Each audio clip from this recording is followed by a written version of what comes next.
नमस्कार, सगरमाथा प्राइम समाचारमा स्वागत छ। म भूपाल लुइटेल। सुरुमा मुख्य समाचार। एमालेले स्थानीय तहको अधिवेशन असोज 9 भित्र सक्ने माओवादी केन्द्रीय कमिटी साउन 30 लाई सर्यो। वर्षेनी बढ्दैछन् प्राकृतिक विपत्तिका घटना। मेलम्चीको बाढीले हेलम्बु र मेलम्चीका 17 घर बगायो। नदी नियन्त्रणको प्रयास नभएको गुनासो। कोरोना संक्रमितको संख्या झन बढ्दै, सतर्क रहन आग्रह। आज 1981 संक्रमित, 18 जनाको मृत्यु। युवाको स्वावलम्बी बन्ने अभियान, समृद्ध मुलुक बनाउन आफै जुट्नुपर्नेमा जोड। कोरोना संक्रमितलाई घर घरमा कोसेली बाँडिँदै। र 23 स्वर्णसहित चीन टोकियो ओलम्पिकको शीर्ष स्थानमा। 20 स्वर्ण जितेको अमेरिका दोस्रो, आयोजक जापानको 17 स्वर्ण।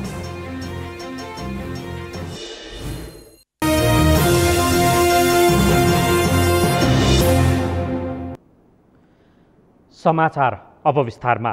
नेकपा एमालेले आगामी असोज 9 गतेभित्र सबै स्थानीय तहको अधिवेशन सक्न निर्देशन दिएको छ। आज बसेको एमाले स्थायी कमिटी बैठकले तल्ला तहको अधिवेशन सक्ने डेडलाइन दिएको हो। आगामी 24 गते केन्द्रीय समितिको बैठक बोलाउने निर्णय गरेको एमालेले वरिष्ठ नेता माधव कुमार नेपालका बारेमा भने कुनै निर्णय गरेन। अमृतराज काफ्लेको रिपोर्ट। एमाले अध्यक्ष केपी शर्मा ओलीले वरिष्ठ नेता माधव कुमार नेपाललाई अब एमालेमा कुनै स्थान नरहेको उद्घोष गरेको दोस्रो दिन बसेको एमाले स्थायी कमिटीको बैठकमा नेता नेपालबारे भने कुनै छलफल नै भएन। एमालेको आइतबार बसेको स्थायी कमिटीको बैठकले आगामी असोज 9 गतेभित्र सबै पालिकाको अधिवेशन गर्ने निर्णय गरेको छ। महासचिव ईश्वर पोखरेलले दिएको जानकारी अनुसार सबै स्थानीय तहको अधिवेशन आगामी असोज 9 गतेसम्ममा हुनेछ। अब साउन 23 गतेभित्र सबै ठाउँ का पार्टी कमिटीहरूले, खास गरी जिल्ला पार्टी कमिटीले प्रदेश पार्टी कमिटीको तर्फबाट त्यो सदस्यता नवीकरण र अद्यावधि गर्ने कुरा केन्द्रमा पठाइसक्नुपर्छ। र यो किन गर्नु परेको भने भोलि 27 र 28 गते हामी विधान महाधिवेशन गर्दैछौँ।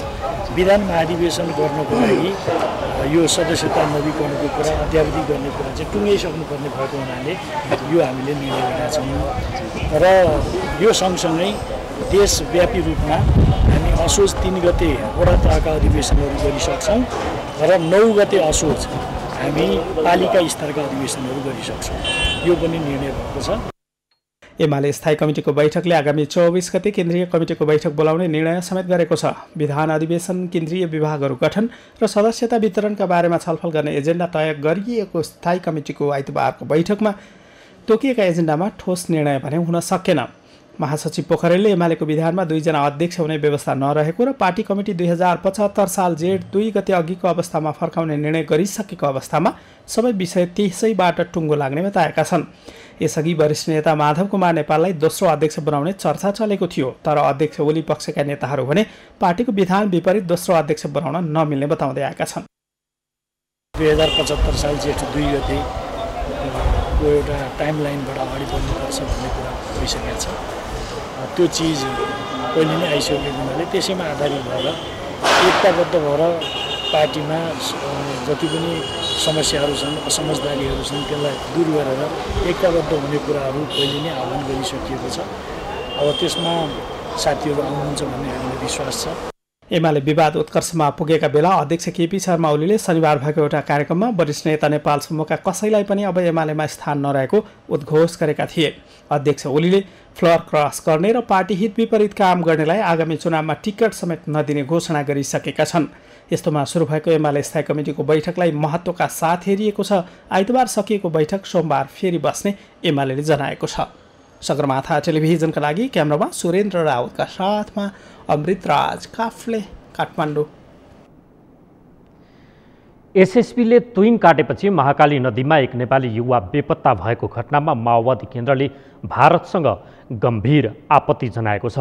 उसले सो घटनामा संलग्नलाई कारबाही गर्न पनि माग गरेको छ। बैठकअघि माओवादी केन्द्रले सरकारमा सहभागी हुने बारे बाँकी 5 मन्त्रीको नाम आजै सार्वजनिक गर्ने भनिए पनि यसमा सोमबार मात्रै टुङ्गोमा पुग्ने उसले जनाएको छ। अमृत ढकालको रिपोर्ट।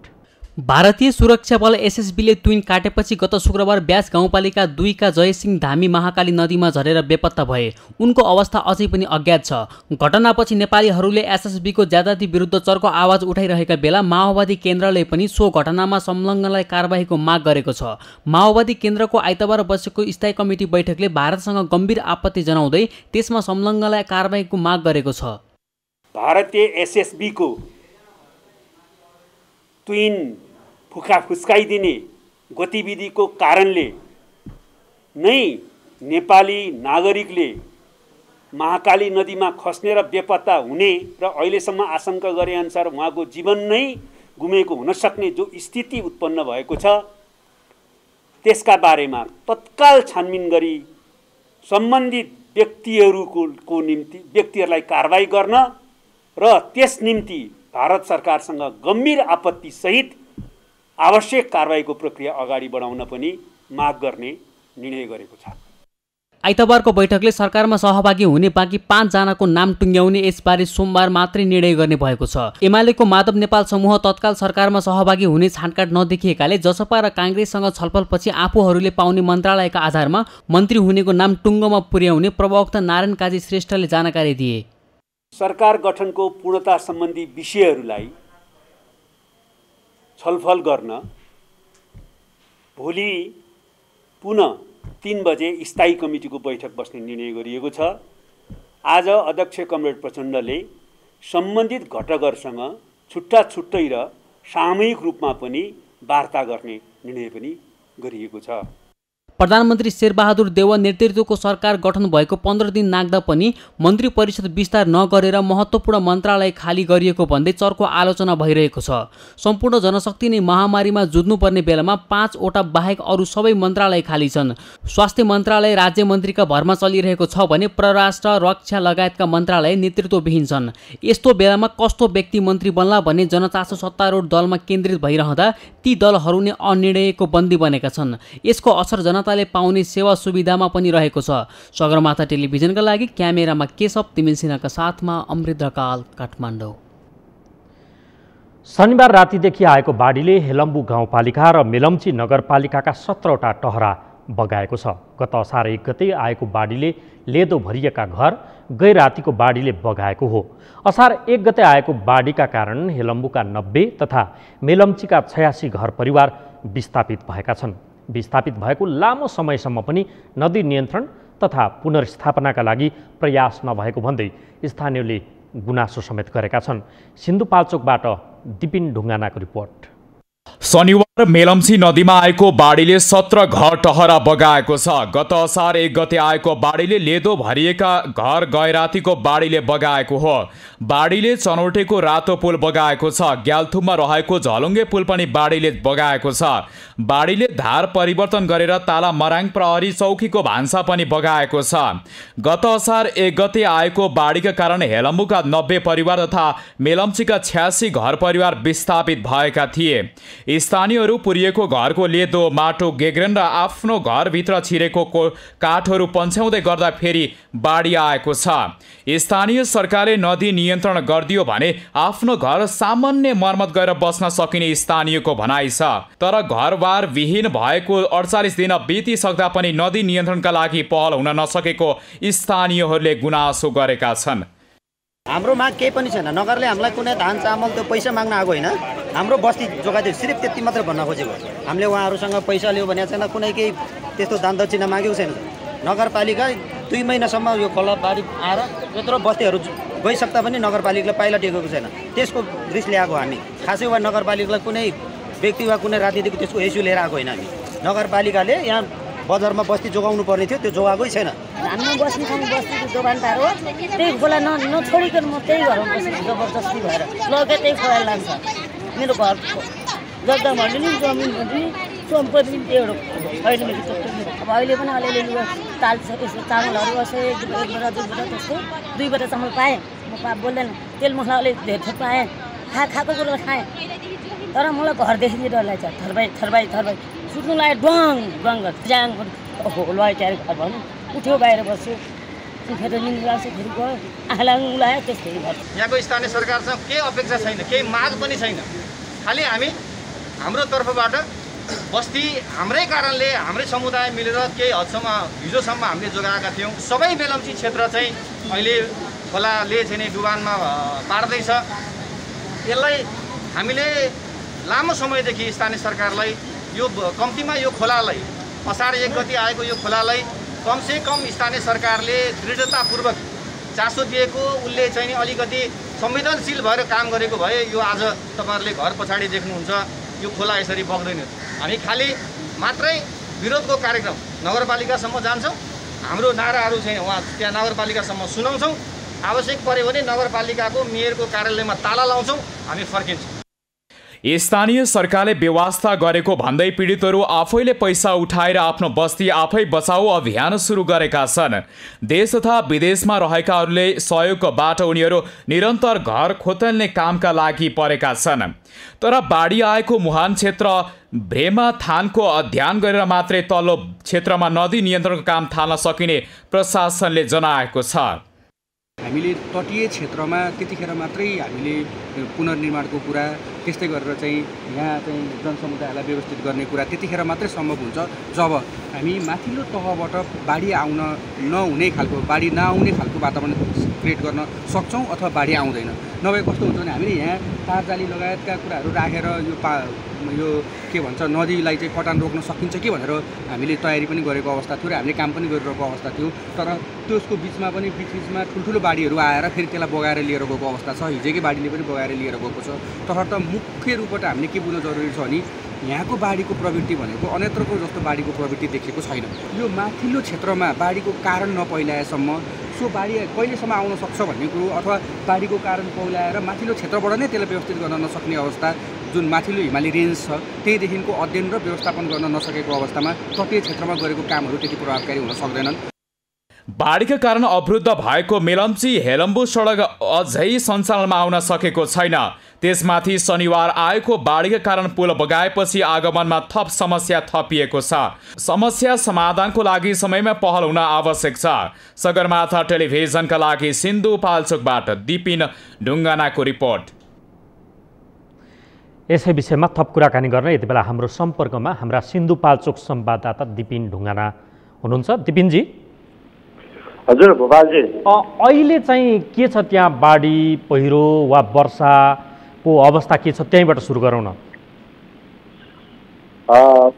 अहिले हिजोदेखिको कुराकानी गरौँ। यतिखेरको अवस्थामा चाहिँ पानी परेको अवस्था छैन, किनभने पानी चाहिँ लगभग हिजोदेखि नै परेको छैन। हिजो पनि बिना पानी नै बाढी आएको हो। त्यही हिसाबले गर्दाखेरि अहिलेको अवस्थामा पनि पानी परेको छैन। तर खोलाको अवस्था हिजो बेलुकाको भन्दा केही हदसम्म घटेको हो।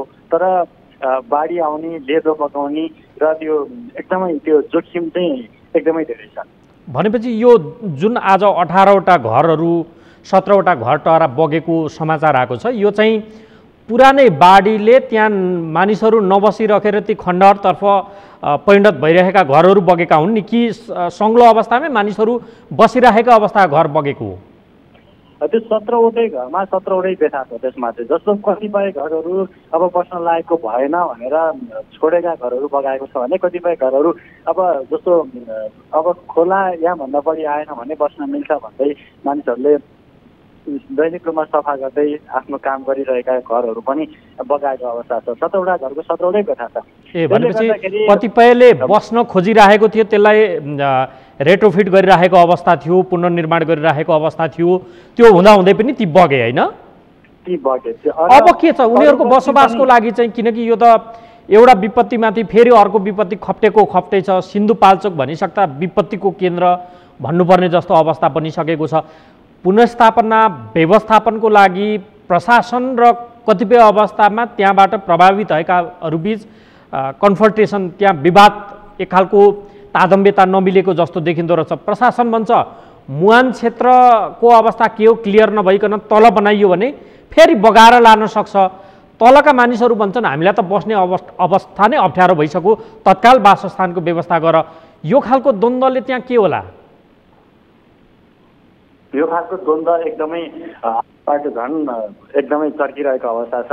आज मेलम्चीका प्रभावितहरूले मेलम्ची नगरपालिका घेराउदेखि लिएर आन्दोलन समेत गरेका छन् र हिलम्बुमा पनि यही खालको अवस्था बिस्तारै सुरु हुँदैछ र मेलम्चीमा एउटा सरोकार समिति गठन गरेर बाँकी रहेका बस्तीहरूलाई जोगाउनका निम्ति खोलाको धार परिवर्तनका निम्ति काम गरिरहेको अवस्थामा जुन आजसम्मको 48 दिनसम्मको मेहनत हिजोको बाढीले खेर गएको छ त्यो सबै फेरि पनि खोलामै मिलेको छ। भनेपछि यो त मुहान क्षेत्र जहाँनेरिबाट बाटो फेरेको छ खोलाले नदीले त्यो क्षेत्रबाटै सुरक्षित बनाइयो भने न तल सुरक्षित हुने भयो। माथिको क्षेत्र सुरक्षित बनाउनको लागि विज्ञ र सरकारी निकाय सरकारी मानिसहरूको त त्यहाँ त लाइन लागेको छ, लड्को लागेको छ, अध्ययनका लागि अनुगमनका लागि भन्दै फिल्ड भिजिट छ, निकास केही दिएन। त मुहान क्षेत्रै सुरक्षित पारेर तलतिर आउने भन्ने विषयमा त्यसको निष्कर्ष अहिलेसम्म निक्लेको छैन र आज पनि गृह मन्त्रालयको टोली यतिखेर मेलम्ची आइपुगेको छ। सायद भोलि उनीहरू पनि घटनास्थल पुग्ने मुहान क्षेत्रमा पुग्ने जानकारी हामीलाई प्राप्त भएको छ। त्यसै गरी मेलम्ची हेलम्बु जोड्ने अथवा मेलम्ची हेलम्बु गाउँपालिकाभित्रै पर्ने जुन 1 गतेको बाढीले जोगाएको एउटा रातो पुल थियो त्यो रातो पुल पनि आज बिहान 9 बजेतिरको समयमा 9 बजीभन्दा अगाडिको समयमा बगाएको छ। त्यो बगाइसकेपछि अब हेलम्बु गाउँपालिकाको पनि एक वडाबाट अर्को वडामा जान सक्ने अवस्था छैन र मेलम्चीदेखि हेलम्बु जान सक्ने अवस्था पनि छैन र हेलम्बु भन्दा तलका भागमा पनि मोटर बाटोहरू सबै काटिएका छन्, सबै ध्वस्त भएका छन्, बिजुलीका पोलहरू लडेका छन्। फेरि पनि असार 1 गतेको जस्तै विच्छेद भएको छ मेलम्ची र स्थानीय सरकारलाई पनि जति पनि प्रभावितहरूले दोष लगाइरहेका छन्, आक्रोश पोखिरहेका छन्, स्थानीय सरकारले पनि गर्न चाहेर पनि गर्न सक्ने अवस्था छ। भनेपछि यो स्थानीय सरकारको स्थानीय तहको नियन्त्रण वा उसको काबुभन्दा बाहिरको विषय बनिसक्यो, जो उसको नियन्त्रणभन्दा बाहिरको विषय पनि बनिसक्यो। किन भन्दाखेरि उसले यदि चाहेको हो र नदी नियन्त्रण गर्नको लागि स्काइभित्र पनि खोलामा हालेको हो, विभिन्न प्रयास त गरेको हो, तर कुनै पनि प्रयास नसकेपछि स्थानीय सरकार अहिले चुप बसेको छ। त्यो अवस्थामा आक्रोशित एउटा आफू प्रभावित भइरहँदाखेरि आफ्नो करोडौँको सामान डुबिरहँदाखेरि एउटा आक्रोश हुनु स्वाभाविक पनि हो। तर यसरी आक्रोशित रूपमा उत्रिरहँदाखेरि स्थानीय सरकारलाई पनि प्रभावितहरूले सहयोग गर्ने र जति सक्दो छिटो मुहान क्षेत्रमा चाहिँ के भइरहेको छ भन्ने कुरालाई विशेष जोड दिएर मुहान क्षेत्रमा चाहिँ के गर्न सकिन्छ भन्ने कुरालाई जोड्न सक्यो भने चाहिँ अझै धेरै सजिलो होला भन्ने स्थानीय सरकारदेखि लिएर जिल्ला दिपिनजी यो तपाईँको समय र संवादका लागि तपाईँलाई धेरै धेरै धन्यवाद। उहाँ हुनुहुन्थ्यो हाम्रा सिन्धुपाल्चोकको संवाददाता दिपिन ढुङ्गाना। सिन्धुपाल्चोकमा फेरि बाढी आएको छ, त्यो बाढीले प्रभावित त्यहाँ पारेको क्षेत्र, सम्भावित अरू जोखिम र समाधानका उपाय के हुन सक्छन् यसै विषयमा हामीले उहाँसँग कुराकानी गऱ्यौँ। अब बाँकी समाचार। आज नेपालमा थप 1981 सङ्क्रमित भएका छन्। 2020 जनाले कोरोना सङ्क्रमणलाई जितेको स्वास्थ्य तथा जनसङ्ख्या मन्त्रालयले जनाएको छ। आज 18 जनाले ज्यान गुमाएका छन्। अहिले देशभर 31,298 जना सक्रिय सङ्क्रमितको होम तथा संस्थागत आइसोलेसनमा उपचार भइरहेको छ। समीर जोशीको रिपोर्ट। नेपालमा आइतबार 1981 सङ्क्रमित थपिएका छन्। 2020 जनाले कोरोना सङ्क्रमणलाई जितेको स्वास्थ्य तथा जनसङ्ख्या मन्त्रालयले जनाएको छ। आज 18 जनाले ज्यान गुमाएका छन्। एन्टिजन परीक्षणमा 587 जनामा कोरोना पोजिटिभ पुष्टि भएको छ। नेपालमा कोरोना सङ्क्रमित मध्ये 6,56,197 जना सङ्क्रमण मुक्त भइसकेका छन्।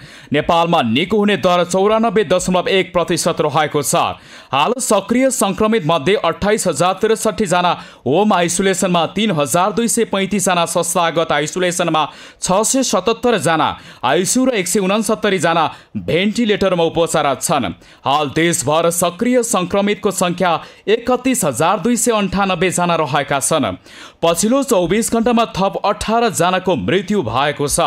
यो सँगै नेपालमा 9,875 जनाको मृत्यु भइसकेको छ। नेपालमा मृत्यु हुने दर 1.5% रहेको छ। त्यस्तै पछिल्लो 24 घण्टामा थप 1,95,132 जनाले कोभिड-19 विरुद्धको खोप लगाएका छन्। हालसम्म 40,64,288 जनाले पहिलो मात्र 18,13,461 71 जनाले पुनः मात्र खोप लगाइसकेका छन्। यस्तै 10 वर्ष मुनिका 60 बालबालिकामा कोरोना संक्रमण देखिएको छ भने 11 देखि 20 वर्ष उमेरसम्ममा 156 जना कोरोना संक्रमित थपिएको मन्त्रालयले जनाएको छ। स्वास्थ्य तथा जनसङ्ख्या मन्त्रालयका अनुसार सबैभन्दा धेरै काठमाडौँमा 594, झापामा 207, कास्कीमा 204, मोरङमा 192 र ललितपुरमा 166 जनामा कोरोना संक्रमण पुष्टि भएको छ। यस्तै भक्तपुरमा 91, सुनसरीमा 89, रूपन्देहीमा 52, नुवाकोटमा 39, चितवनमा 27 तथा जुम्ला र सुर्खेतमा 24 जनामा कोरोना संक्रमण देखिएको छ।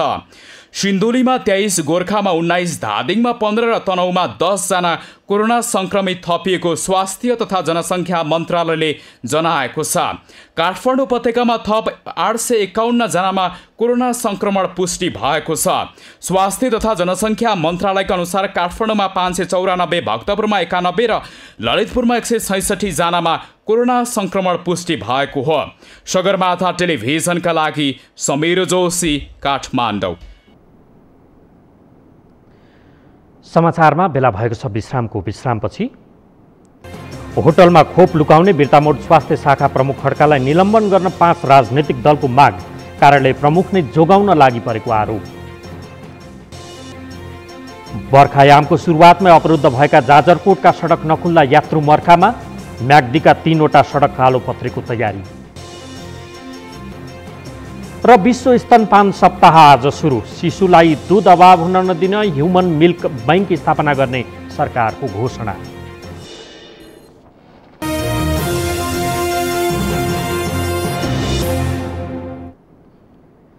विश्रामपछि समाचारमा पुनः स्वागत छ। अब बाँकी समाचार। झापाका राजनैतिक दल, वाणिज्य सङ्घ र स्थानीय र विद्यार्थी सङ्गठनले कोरोना विरुद्धको खोप लुकाउने बिर्तामोड नगरपालिका स्वास्थ्य शाखाका फोकल पर्सन ओम खड्का र स्वास्थ्य कार्यालय झापाका प्रमुख योगराज घिमिरेलाई निलम्बन गर्न माग गरेका छन्। सर्वसाधारणले सहज तरिकाले खोप नपाइरहेका बेला कोरोना विरुद्धको खोप सहित नगरका कर्मचारी होटलबाट पक्राउ परेपछि अहिले यो घटनाले झापामा तरङ्ग ल्याएको छ। पूजन घिमिरेको रिपोर्ट। झापाको बिर्तामोड स्थित होटल टाइमलेस मोमेन्टमा नगरका कोभिड फोकल पर्सन ओम खड्काले कोरोना विरुद्धको खोप लुकाएको घटनालाई लिएर झापाका 5 राजनीतिक दलले दोषीलाई तत्काल सेवाबाट निलम्बन गरेर घटनाको अनुसन्धान र कारबाहीको माग गरेका छन्। नेपाली काङ्ग्रेस, नेकपा माओवादी केन्द्र, जनता समाजवादी पार्टी, राष्ट्रिय प्रजातन्त्र पार्टी, राष्ट्रिय जनमोर्चा पार्टी झापाले संयुक्त प्रेस विज्ञप्ति जारी गर्दै कारबाहीको माग गरेका हुन्। घटनाको सत्य तथ्य बाहिर नआएसम्म स्वास्थ्य कार्यालय झापाका प्रमुख योगराज घिमिरे र बिर्तामोड नगरपालिका स्वास्थ्य शाखाको कोरोना फोकल पर्सन एवं खोप काण्डमा संलग्न आरोपी ओम खड्कालाई निलम्बन गर्न विज्ञप्ति मार्फत माग गरिएको हो। त्यस्तै झापाका विद्यार्थीका संगठनले पनि खोप घोटालामा संलग्नलाई कडा कारबाही गरिनुपर्ने माग राख्दै बिर्तामोड नगरपालिकामा अनिश्चितकालीन तालाबन्दी गरिदिएका छन्। लुकाएको खोपसहित पक्राउ परेका खड्कालाई स्वास्थ्य कार्यालय झापाका प्रमुख योगराज घिमिरेले उन्मुक्ति दिने प्रपञ्च गरेकाले तालाबन्दी गरिएको उनीहरूको भनाइ छ। आज जुन चाहिँ बिर्तामोड नगरपालिकामा चाहिँ स्वास्थ्य जस्तो संवेदनशील क्षेत्रमा जस्तो खेलबाड भयो, हिजो मात्रै देवी मावि र बिर्ता बजारको महेन्द्र रत्न माविमा चाहिँ खोप लगाइरहँदा बिहान 6 बजीदेखि लाइनमा बसेका हजारौँ जनतालाई 9 बजे सूचना टाँस गरी खोप छैन भनेर त्यहाँबाट 1000 जनाभन्दा बढीलाई लाइनबाट फर्काइयो र दिउँसो 1-2 बजेको समयमा एउटा होटलमा चाहिँ स्वास्थ्य शाखाका बिर्तामोड स्वास्थ्य शाखाका कोभिड फोकल पर्सनले खोपसहित होटलमा गएको हामीले भेट्यौँ, उहाँलाई त्यहाँ पक्राउ गऱ्यौँ। यो जुन चाहिँ बिर्तामोड नगरपालिकामा अहिले गरिबहरूले चाहिँ खोप पाइराखेका छैनन्, धनाढ्य व्यक्तिहरूले चाहिँ आफूले होटलमा गएर उहाँले बेच्ने, उहाँले अरूले किनेर लाउने खालको यो एउटा प्रवृत्ति हामीले भेटेका छौँ। यसको विरुद्धमा हो र बिर्तामोड नगरपालिकाका मेयरले आज बयान दिएको अभिव्यक्तिप्रति म खेद जनाउन चाहन्छु। यो चाहिँ राज्यले यो स्वास्थ्य शाखाको प्रमुखले राज्यले नागरिकलाई हाल्न दिएको खोप ल्याएर होटलमा भण्डारण गरेर मेयरकै संलग्नता भन्ने हामीलाई आशंका लागेको छ। मेयरकै संलग्नतामा आफ्ना कार्यकर्तालाई हाल्न भन्ने हाम्रो आरोप छ। यदि यो हो भने तुरन्त उसलाई कारबाही गरेर राज्य विरुद्धको अपराधमा राज्यले नागरिकलाई ल्याउन दिएको खोप उसले लुकाएर कार्यकर्तालाई दिन्छ भने यसलाई मेयर र त्यो स्वास्थ्य शाखाको फोकल पर्सनलाई राज्य विरुद्धको कसुरमा मुद्दा चलाउनुपर्छ, यो पुलिसले छोडेको भन्ने हामीलाई आशंका लागेको छ। हामी एकचोटि इलाका प्रहरी कार्यालय गएर हेर्छौँ, यदि त्यहाँ त्यो मान्छे भेट्टेन भने यसको विरुद्ध हामी कडाभन्दा कडा सङ्घर्षमा जान्छौँ। यसै गरी उद्योग वाणिज्य सङ्घ बिर्तामोडले समेत पत्रकार सम्मेलन गर्दै खोप घोटाला काण्डमा संलग्नलाई कडा कारबाही गर्नुपर्ने माग राखेको छ। एउटा होटलमा लगेर भ्याक्सिनको कार्टुन होटलमा लगेर काउन्टरमा जब राखिन्छ त्यसको अर्थ के हुन्छ? त्यसलाई राख्ने ठाउँ भनेको होटलमा हो कि त्यहाँबाट गाडीमा ल्याएर फ्रिजमा राख्ने हो कि सम्बन्धित ठाउँमा राख्ने हो कि होइन? अनि मैले गरेको छैन भनेर त्यो उम्किन उहाँहरू पाउनुहुन्छ। आज स्थानीयहरूले पनि तब नगरपालिका ताला लागेको अवस्था छ। चौतर्फी दबावपछि खड्कालाई छानबिनभर निलम्बनको सिफारिस गर्दै जिल्ला प्रशासन कार्यालयले सहायक प्रमुख जिल्ला अधिकारी त्रिलोचन रिमालको नेतृत्वमा 5 सदस्यीय छानबिन समिति गठन गरेको छ। बिर्तामोडको खोप काण्डको प्रतिवेदन बुझाउन 7 दिनको म्याद राखेर छानबिन समिति गठन गरिएको जिल्ला स्वास्थ्य कार्यालय झापाद्वारा जारी सूचनामा जनाइएको छ। खोप काण्डपछि बिर्तामोड नगरपालिकाले नीतिगत भ्रष्टाचार गरेको आरोप लागेको छ। कोरोना विरुद्धको खोप लुकाएको आरोप लागेका ओम खड्कालाई स्वास्थ्य शाखाको कोभिड फोकल पर्सन नियुक्त गरेर नगरपालिकाले नीतिगत भ्रष्टाचार गरेको आरोप लागेपछि नगरपालिकाका पदाधिकारीमाथि पनि छानबिनको दबाव परेको छ। सगरमाथा टेलिभिजनका लागि शिशिर चौलगाईका साथमा पूजन घिमिरे, झापा।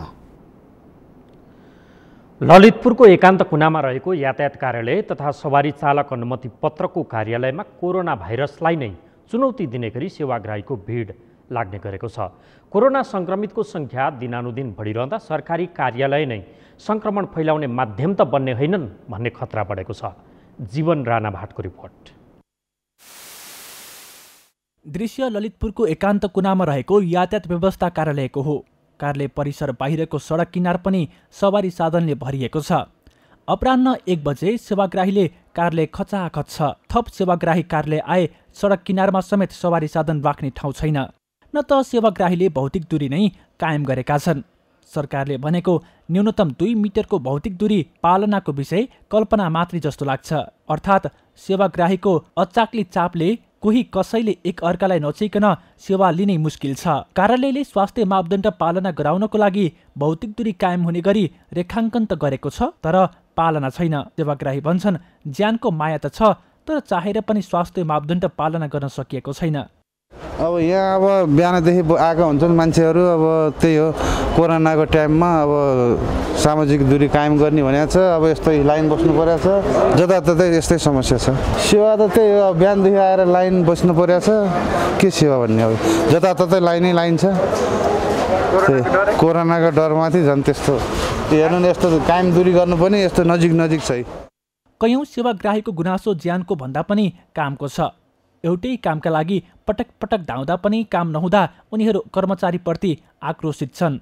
महामारीमा गाउँघरमा जसोतसो जोगिए पनि समयमा कर नतिर्दा दण्ड जरिवानामा परिने डरले पुगेका सर्वसाधारण सरकारी कार्यालयबाटै कोरोनाको संक्रमणको दण्ड बोकेर जाने खतरा बढेको छ।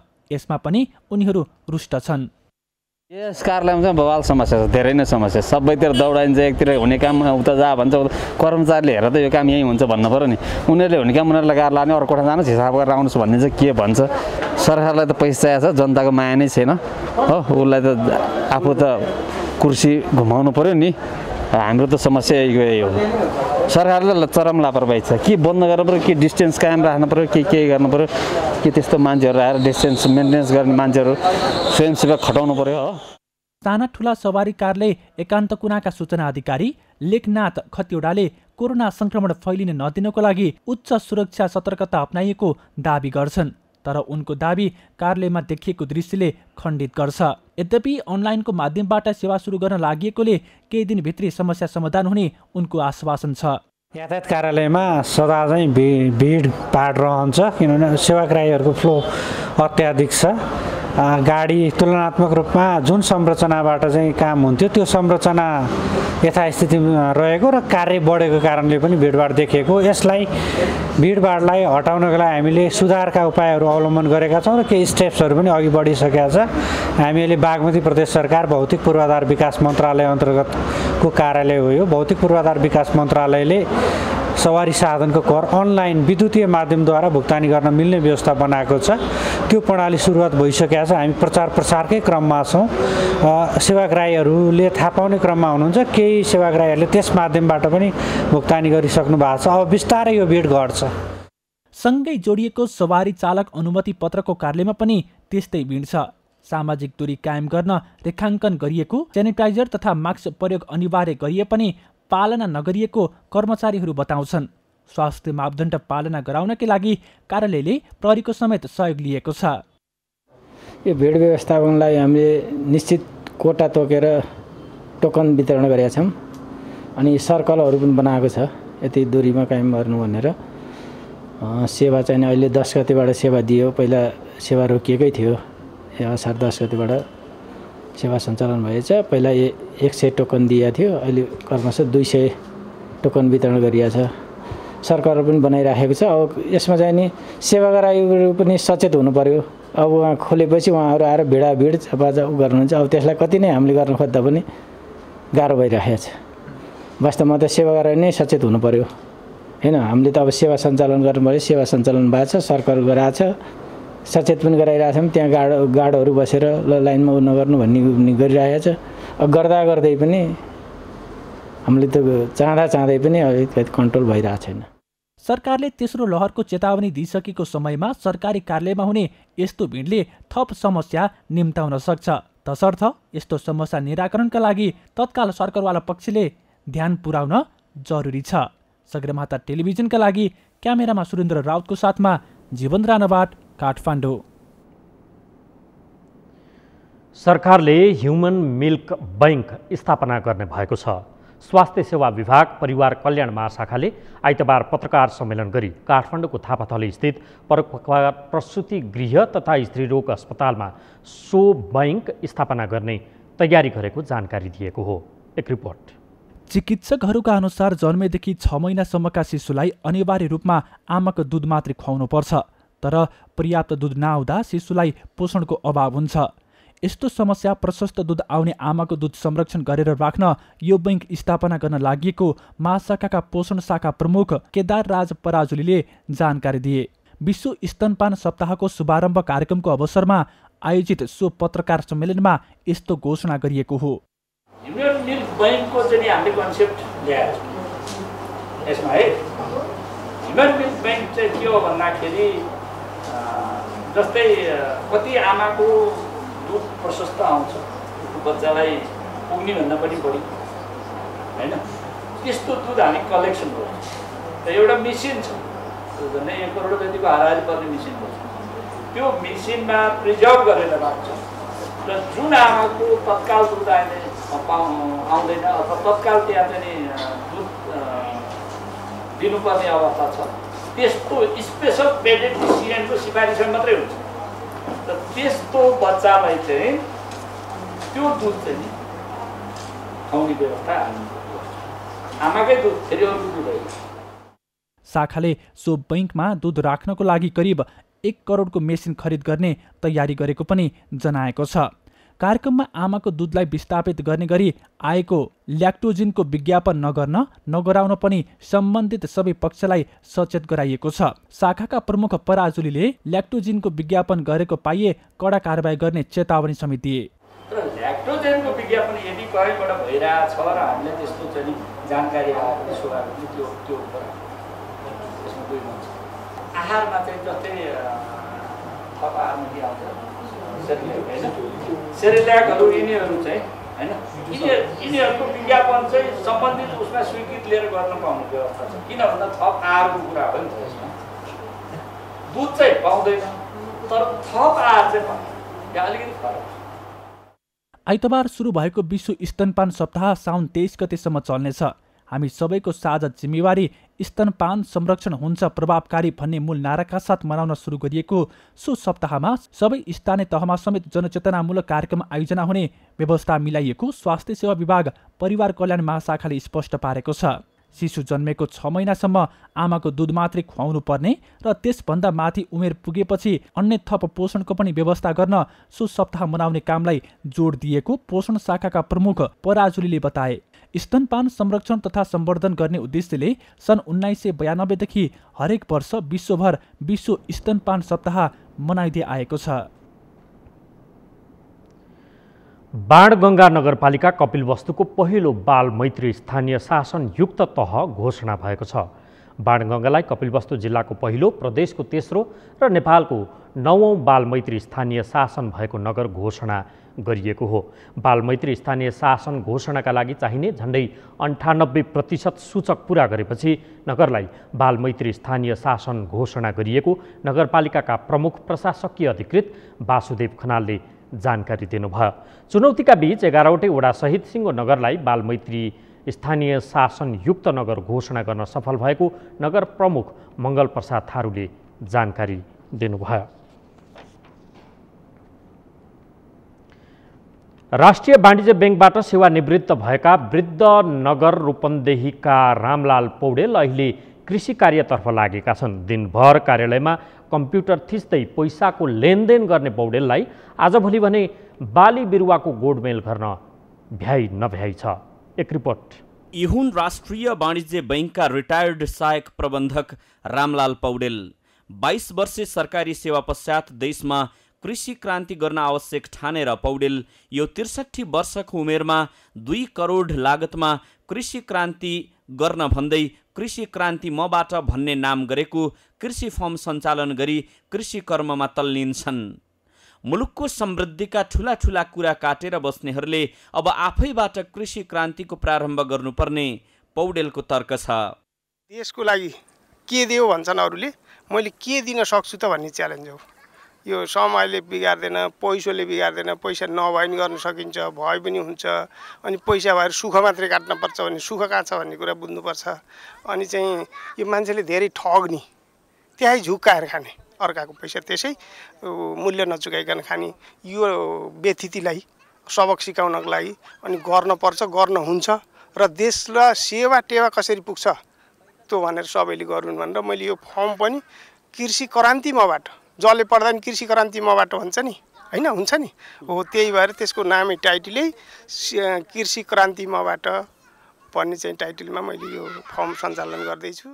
गैंडाहवा 7 कटुवा रूपन्देहीमा 5.5 बिघा जमिन खरिद गरी कृषि कर्ममा होमिएका पौडेलले 2077 फागुन 16 देखि फर्ममा अन्न बाली अन्तर्गत मकै, धान, कोदो, फलफुल अन्तर्गत ड्र्यागन फ्रुट, थाई केजी अम्बा, ताइवानी रेड लेडी मेवा, केरा, आँप, एप्पल, बयर, 12 मासे कटहर, सिडलेस लिची, शीतल चिनी, तरकारी अन्तर्गत आलु, गोभी, तरुल, सक्खरखण्ड, मेरी वाशिङटन नामक कुरिलो, बाँस, बौडी, अडहर, मास, कागती, श्रीखण्ड, बदाम लगायतको खेती सुरु गरेका छन्। सुरुवाती 3 वर्षसम्म खासै आम्दानी लिने अवस्था नरहने बताउने पौडेलले त्यस पश्चात भने वार्षिक 1 करोडसम्म आम्दानी गर्दै राष्ट्र विकासमा योगदान गर्ने सोचमा छन्।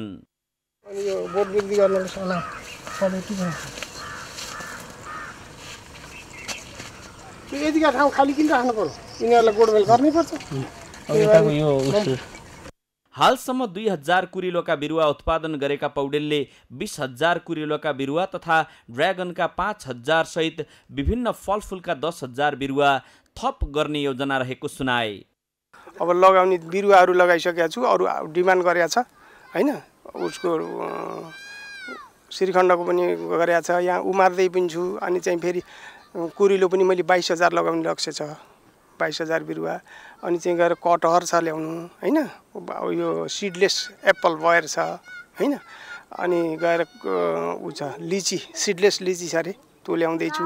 अब ड्र्यागन मैले 5-6 हजार अझै ड्र्यागन बढाउँछु होइन। अनि पालनमा हाँस पालन यहाँ प्राकृतिक स्रोत भएको हुनाले, अनि चाहिँ प्राकृतिक दाना भएको हुनाले, वरिपरि खोलो भएको हुनाले मैले यहाँ हाँस हाल्छु। करिब 10,000 जति हाँस हाल्ने मेरो लक्ष्य छ। अहिले सुरुमा ती प्यारेन्ट्सहरू 1,000 ल्याउँछु र सुरुवात गर्छु र 10,000सम्म पुर्याउने लक्ष्य छ।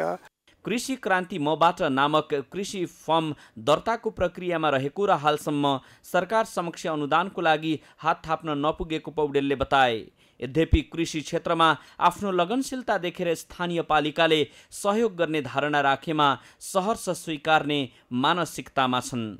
जे होस्, यसरी कृषि कर्ममा होमिएकाहरूका लागि राज्यले उत्प्रेरित गर्न सके नेपाली कृषि पनि आत्मनिर्भर बन्न सक्नेछ।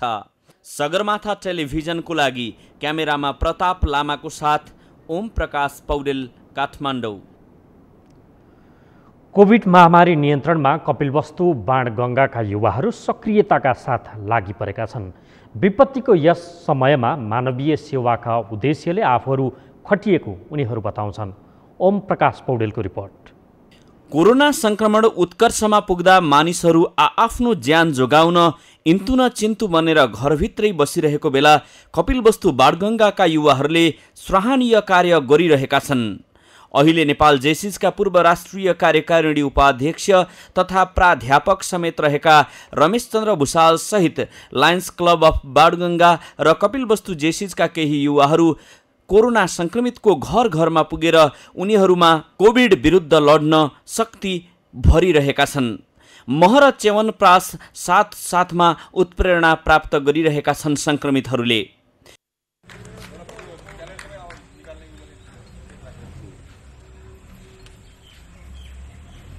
बाणगङ्गाका सक्रिय युवाहरूले अक्सिजनको अभावमा छटफटाइरहेकाहरूको लागि 2077 चैत्रमा 44 सिलिन्डर सहितको अक्सिजन बैंक स्थापना गरी संक्रमितको शरीरमा प्राणवायु भरिरहेका छन्। यस बीचमा उनीहरूले 148 जनाको ज्यान अक्सिजनको आपूर्ति मार्फत जोगाए।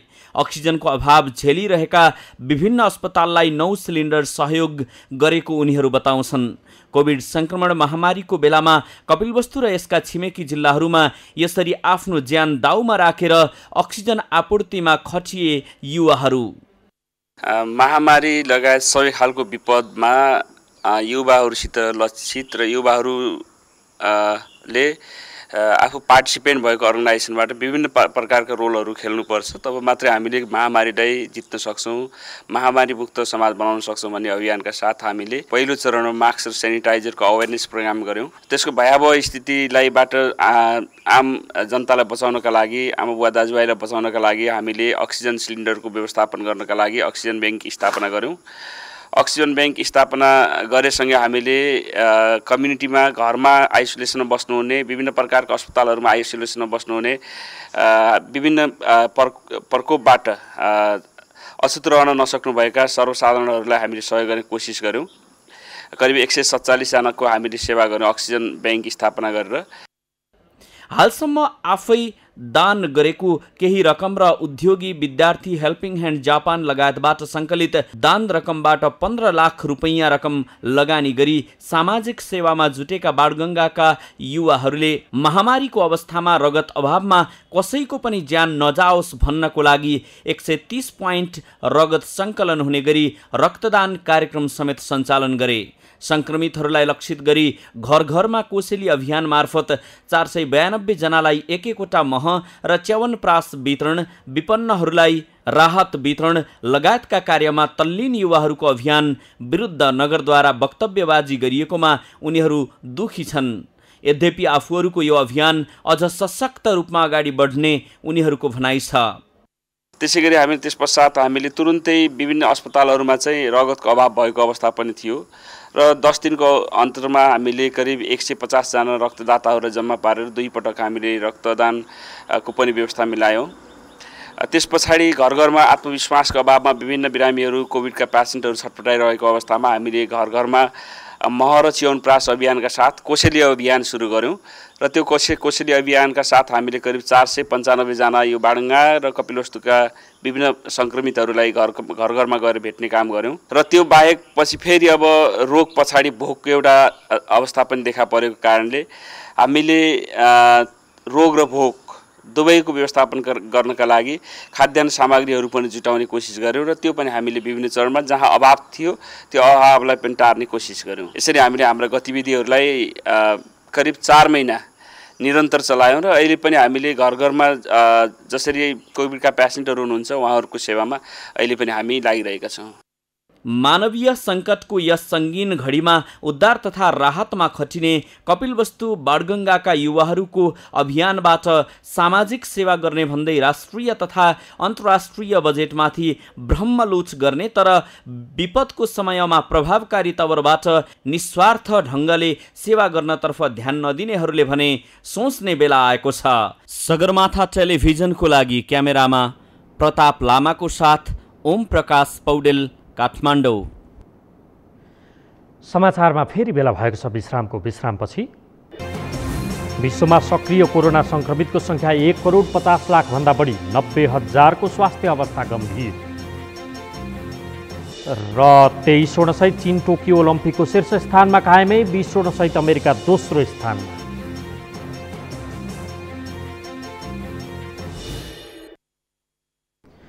यससँगै हामी समाचारको अन्त्यमा आएका छौँ। अन्त्यमा मुख्य समाचार फेरि एकपटक। एमाले स्थानीय तहको अधिवेशन असोज 9 भित्र सक्ने, माओवादी केन्द्रीय कमिटी साउन 30 लाई सर्यो। वर्षेनी बढ्दैछन् प्राकृतिक विपत्तिका घटना, मेलम्चीको बाढीले हेलम्बु र मेलम्चीका 17 घर बगायो, नदी नियन्त्रणको प्रयास नभएको गुनासो। कोरोना संक्रमितको संख्या झन बढ्दै, सतर्क रहन आग्रह, आज 1981 संक्रमित, 18 जनाको मृत्यु। युवाको स्वावलम्बी बन्ने अभियान, समृद्ध मुलुक बनाउन आफै जुट्नुपर्नेमा जोड, कोरोना संक्रमितलाई घर घरमा कोसेली बाँडिँदै। र 23 स्वर्णसहित चीन टोकियो ओलम्पिकको शीर्ष स्थानमा, 20 स्वर्ण जितेको अमेरिका दोस्रो, आयोजक जापानको 17 स्वर्ण। हवस् त, सगरमाथा प्राइम समाचार अहिलेलाई सकियो। तपाईँ समाचार बुलेटिनका साथै सगरमाथा टेलिभिजनका सम्पूर्ण कार्यक्रम www.sagarmatha.tv मा पनि पढ्न र हेर्न सक्नुहुनेछ। साथै युट्युबमा youtube.com/sagarmatha.tv नेपालमा हेर्न सक्नुहुन्छ। साथै तपाईँ हामीलाई फेसबुकमा पनि facebook.com/stv नेपालमा फलो गर्न सक्नुहुनेछ। समाचारको शिखर, नेपालको गौरव, नेपालको पहिलो न्युज च्यानल सगरमाथा टेलिभिजन हेर्दै गर्नुहोला। नमस्कार।